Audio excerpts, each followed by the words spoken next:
আসসালামু আলাইকুম এভরিওয়ান। আজকের এই ভিডিওতে আপনাদের দেখাবো 250 বছরেরও বেশি বয়সের একটি আম গাছ। আর এই আম গাছটির লোকেশন হচ্ছে জয়নগর শাখা, গোপালগঞ্জ জেলার মধ্যে।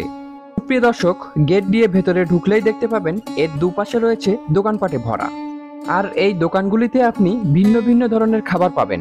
আপনারা দেখতে পাচ্ছেন এখানে 14 থেকে 15 আইটেমের আচার রয়েছে। আর এই আচারগুলো আপনাদের একটু দেখাবো। এখানে আমের আচার রয়েছে, জলপাইয়ের আচার রয়েছে, খেজুরের আচার রয়েছে, চালিতার আচার রয়েছে, কুলের আচার রয়েছে, তেঁতুলের আচার রয়েছে। এছাড়া সব ধরনের আচার এখানে রয়েছে। আর এখানকার বিশেষ আকর্ষণ হচ্ছে এই আচার। এছাড়া এখানে ঠান্ডা পানীয় সাথে লেবুর শরবতও পাওয়া যায়। সুপ্রিয় দর্শক, এই যে আম গাছটি আপনি দেখতে পাচ্ছেন, এই আম গাছটি একাই 2 বিঘা জমি ঘিরে নিয়েই বসে আছে।